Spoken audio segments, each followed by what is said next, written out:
Welcome to our podcast, Fuck the Diet Cycle, with myself, Lauren Knight, and Abbie Lodge. This podcast is for you if you're ready to end the diet cycle. So grab yourself a cuppa, get comfy, and let's jump straight into this week's episode. Well, hello guys. This podcast is a very, very special episode. This is coming out on Valentine's Day this week, which is different to our normal Mondays, and also something extra special. It is our Lauren's birthday. So I'm going to kick this podcast off by singing her happy birthday. Happy birthday to you. Happy birthday to you. Happy birthday to you, Lauren. Happy birthday to you. I mean, what a birthday present, Lauren. Do you agree? I mean, you're tight enough not to buy me a present, so I suppose I'll take it. If anyone wants to come forward for a record deal, I will be her agent. I'm taking 10% up front, okay? What lucky listeners. I am so lucky. That has set me up for a beautiful day. Thank you very much. You are very, very welcome. And not only are we celebrating your birthday, we are celebrating something else, aren't we? We are. We do actually have two birthdays today. We have the anniversary birthday of your weight maintenance. Can you just tell us about that and how you're feeling right now? I am absolutely bloody buzzing, ecstatic, over the moon. I can't even put it into words. Yesterday, the 13th of February, marked my 2-year anniversary of me hitting my goal weight. And that, for me, going back to my heavier self, is something beyond my wildest dreams. I have never, ever been able to lose weight and keep it off long term.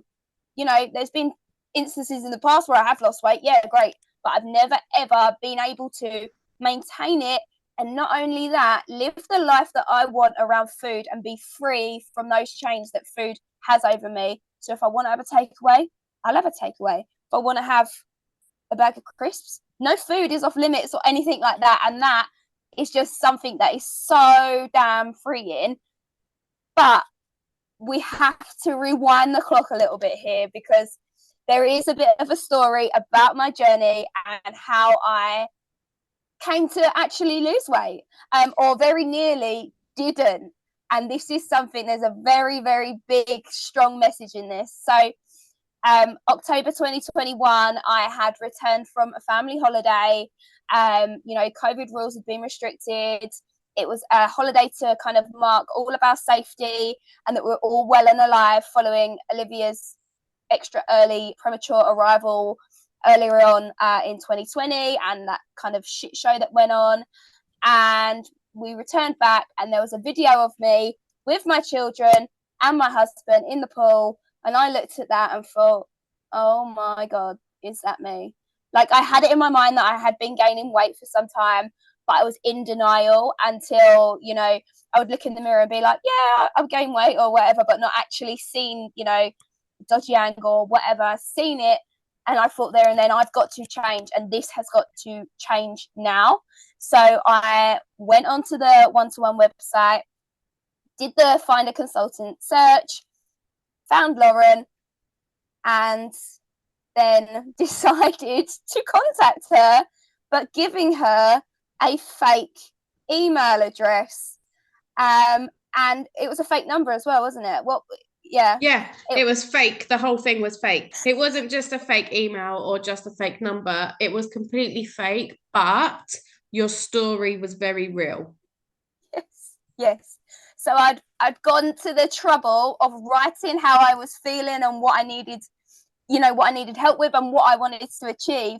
But I was so scared and so just like, I can't do this, and all of those thoughts going through my head, that I went to the trouble of giving her a fake email, giving her a fake number, so that when it came around, I could be like, well, actually, I tried to lose weight back then, but that consultant never got, you know, she never contacted me, so it was her fault. I was in such a deep hole that I was willing to blame the fact that I couldn't get started on my weight loss journey to a total stranger who I'd never met before, who I've never seen before, but she was going to get that blame for me staying overweight. Yeah, and I weren't going to take that. It ain't happening on my watch. When I read Abbie's story and what she felt like, I connected with that straight away. Like, I could see myself in Abbie. I had 2 premature babies of my own, but nowhere near to the extent of what Abbie had been through. But I feel like I could probably relate to that. And I was just like, I need to help this woman. And I gave her the benefit of the doubt, thinking that she might have actually got it wrong. But no, clearly she didn't. She did it on purpose. But I didn't know that at the time. So I tracked her down on social media and reached out to her that way. So then she really couldn't get away from me. And I managed to get you on a video call, didn't I? Yes, you did. And I still to this day remember everything about this video call. I was sat at the bottom of my stairs, hiding my face, half my face, because I was so ashamed, so embarrassed, so overwhelmed. I don't know. Very much, listening to you thinking, keep talking, love, keep talking, whatever. Brutal. Listen to this. This is brutal. I was very much like, yeah, okay, cool. Yeah, okay. So she told me her story and how she was going to help me. And I was thinking, you ain't got no fucking hope of helping me, love. But okay, let's go. Anyway, so I started the plan, and I literally thought when I got off that call, I'll give her 2 weeks and she is going to be blocked. I'm sorry, there's me, right? I'm like reading the story. I'm like, oh, I really want to help her. I want to change her life. I could really resonate to this. I'm going to reach out. I bent over backwards to find this woman. And there she was sitting on the bottom of her stairs going, I'm going to block you in 2 weeks. I'm going to block you. I was oblivious to all of this. Absolutely oblivious. And it wasn't until I'd got kind of like quite far into my journey that I said, Lauren, I was going to block you. Like, I gave you fake numbers and everything for a reason. But again, because I was sitting on that call in the mindset of, I can't do this. I've never done this before. Like so many other people that, if you want to lose weight, that feeling of, I really want to do it, but I can't. You need to shift the blame to somebody else because it's never our fault, right? So I was willing to, again, yes, she'd reached out to me. She got me on a call. I was willing to still put that blame on her. But it wasn't until I started to go on my journey, things started to unravel. We had lots of mindset talks and things like that. I actually thought, no, I can't block her. I actually can't block her because she is doing what I wanted to happen. She changed my life. And that is something that, you can't block someone for no matter how much you want to. And, I got to my goal very fast, but we went through such a process of the importance of reverse dieting, of working our way up those steps so that I could be in this position today, 2 years later, still within my maintenance bracket. If anybody knows anything about getting to a goal weight, we generally have like a 7-pound buffer, still remaining within that, not having to have ever gone back on plan, not ever have had to kind of go, oh, I've got to, cut everything out of my diet or whatever. We've had 2 free Christmases within that, holidays, everything, because I have learned to end that diet cycle. And that is what we want for everybody. Whether you're listening to this, whatever, we want you to know that you can end the diet cycle. There is life after weight loss, and it's a very happy life. It's a very free life. But when we say, this is something that we need to do or, think about, we're doing it from a place of love. Like, we know that it works. So that is why we kind of advocate it to our clients that this is the way that it needs to be done. Yeah, absolutely. And you didn't find it always plain sailing. You found the lower steps easy. When we took the food away completely, you absolutely smashed through those steps. You found that easy. You wasn't having to deal with food, thankfully, because your kitchen can't handle it anyway. We'll lead on to that. And you just had the products. You knew what you were doing. You had those meal replacements. You was drinking your water. You was listening to me, doing the tasks that I was setting and working on your mindset. You were turning up to your accountability calls. And for you, that was a great routine. Then we got to the point where I was like, right, it's time to introduce food now. And you, like many, many other people, get to the point of, shit, this is scary because it's food that got you to this point in the first place. Mm-hmm. And now I'm telling you that we've got to start having it back, and it's okay Like, it's going to be okay. You're going to be fine. But we just need to do it slowly, take my lead, trust in yourself, and believe in the process. And how did you find that? Fucking hard. I threw my toys out of my pram. If anybody's listening to this, you probably know that I like to throw my toys out of my pram and, you know, threaten to block people and whatnot. And I literally was like, I am not introducing food. I am happy the way I am. And Lauren was very much like, yeah, okay, you may be happy, but you cannot live your life for the rest of your life on meal replacements. And I was like, bloody well can.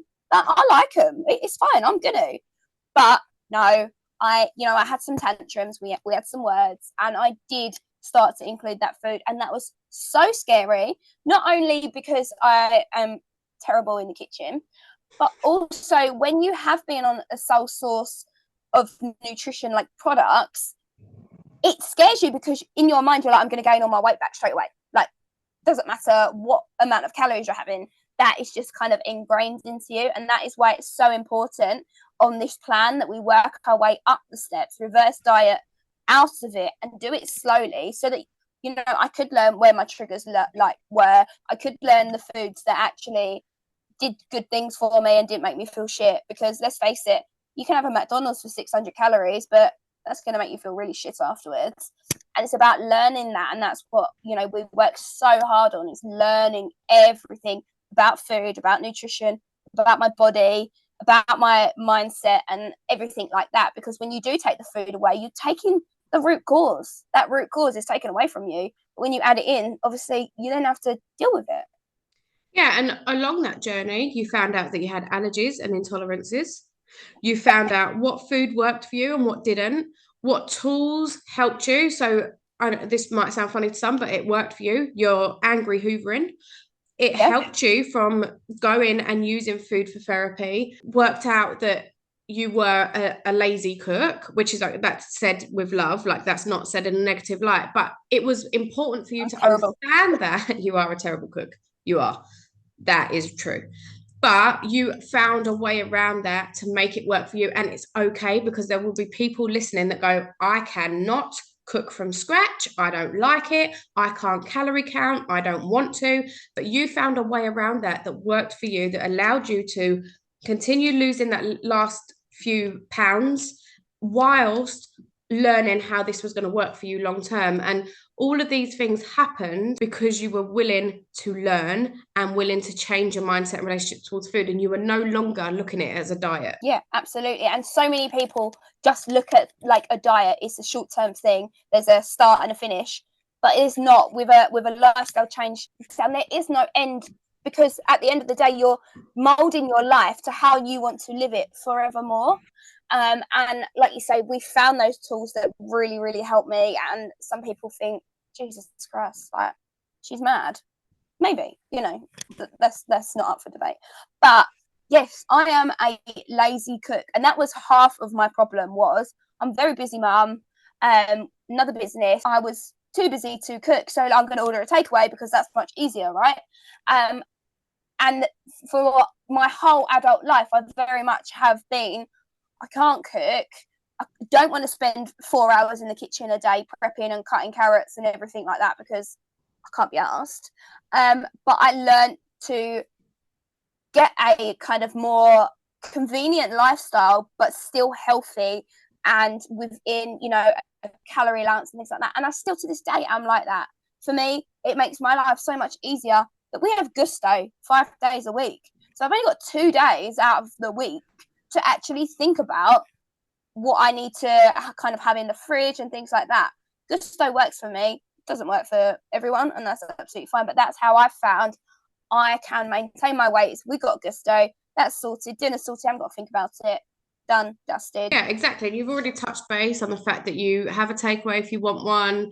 You eat what you want, nothing's off limits. And the reason why you're able to do that is because you now understand a place of balance and control. So you're able to flex when you can have those things, when it doesn't quite work. You've got your 7 pound buffer. And here we are 2 years later of you maintaining your weight. And that is incredible. But what I really want our listeners to take away from this is go right back to the beginning, that Abbie that messaged me from a place of, I really know I want to change. I really know I need to change, but I'm too fucking scared to change. That person's listening to us right now. What would you say to them? I know it's scary.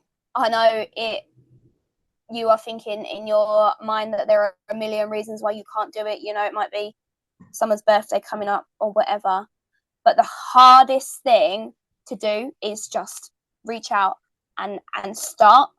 And waiting isn't going to help you. You think you're protecting yourself, but all it's going to do is prolong everything, damage your health further, damage your mental health. My mental health was in absolute shatters when I first started. And I would just like to thank Overweight Abbie for not blocking Lauren, for going through and believing in myself, because I know that so many other people can do it. You just need to believe in yourself that you want it that much. You know, I had such a strong reason why I wanted to lose weight, and that never ever left me, and it never ever will. That reason for you to change needs to be bigger than any other excuse that you are willing to give, in order for you to stick to your weight loss journey and be like me in 2 years down the line, still maintaining your weight. Your weight loss journey is hard, but being held back by your weight is even harder. So choose your hard. And happy birthday, Lauren. Thanks.